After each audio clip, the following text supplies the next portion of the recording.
Hi, my name is Bridget Doherty. I'm going to be performing the skin, hair, and nails assessment for NU 215. This is the area that I'm working in. This is our table. This is a couch. And this is my brother. I just already give consent to be recorded for a skills assessment as a patient in the simulation. Okay, so I'm going to begin the assessment. So I'm going to walk in. I would do hand hygiene. I would introduce myself, do the ABCD assessment when I walk in. And now I'm going to begin the skin, hair, and nails assessment. So I'm going to ask the patient if they can sit up with their legs up on the bed so that I can check both the legs and the arms at the same time. I'd also want to note that the patient would be wearing a gown, and I would be discreetly lifting up portions of it for the examination. But since it's a simulation, the patient is fully clothed. So I'm just going to begin by assessing the arms and the legs for skin color and tone. So I'm going to look at the skin. You can put your arms like this for me. I'm going to note that the patient has a fair skin tone. The color is uniform across both the arms and the legs, and that there is a symmetrical color.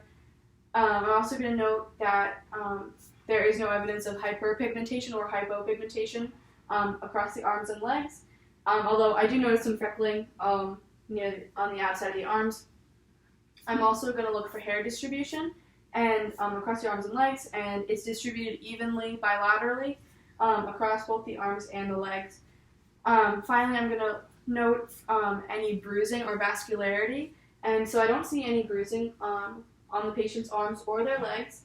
But if I did, I would note the color, size, shape of the bruise, and if there's any abnormal patterns for the bruising, and if there were, I would have to investigate further, but fortunately I do not see any bruising.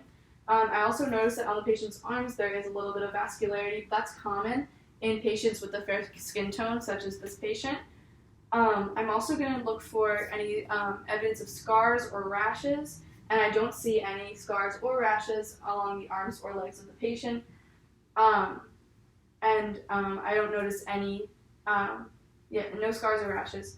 Finally, I'm going to note if there's any piercings or tattoos on the patient, and there is none.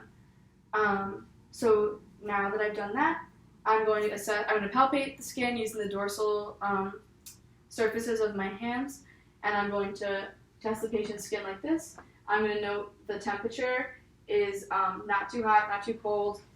It's normal for the patient. It's uniform and across both sides of the body, so one arm isn't colder or hotter than the other. They're both the same temperature. I'm also going to do the same thing. While I'm doing that, I'm noting the texture of the skin. It's smooth, and the moisture of the skin. It's not excessively sweaty or excessively dry. And finally, I'm just going to note the thickness of the skin, and this would be in areas of excessive use, like the elbows, the palms, or the soles of the feet, and there is no thickness of the skin. So when I palpate it for texture, temperature, moisture, and thickness. And now I'm going to palpate for turgor. So what I do is I go on the patient's above the clavicle. I'm going to pinch right above the clavicle and see if the skin goes down immediately or if it tenses for a little bit. If it tenses, that's an indicator of dehydration in elderly patients and an indicator of poor hydration in adult patients, but this is not an issue for this patient because the skin did not tend, it went straight back down. So after assessing for turgor, I'm going to assess for some edema. I don't notice any edema in the arms or the forearms or the hands, but I'm also going to test for pretibial edema in the legs, and I don't notice any evidence of any pretibial edema. If I did, I would document the grade for it and if it was pitting or non-pitting. So the grade is 0. There's no pitting and there's no edema on this patient. After checking for edema, I'm going to look for any lesions along the body.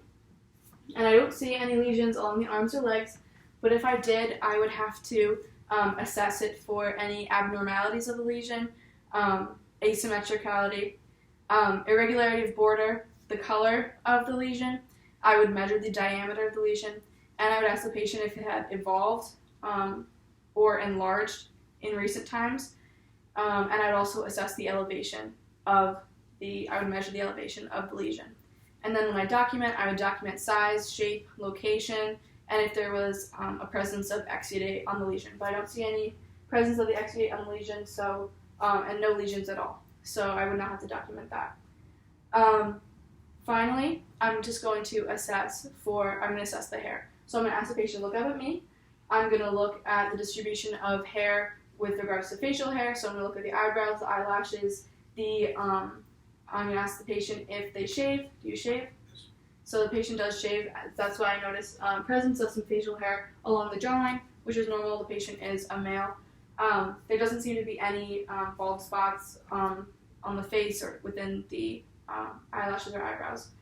So when I look at the hair, I'm also noting the color, texture, and thickness of the hair. So the hair is brown.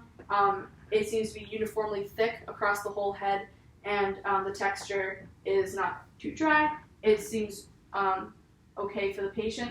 And when I do this, I'm just going to assess for any scalp lesions, and I don't seem to find any. And I'd also note if there is any infestations present, which there aren't.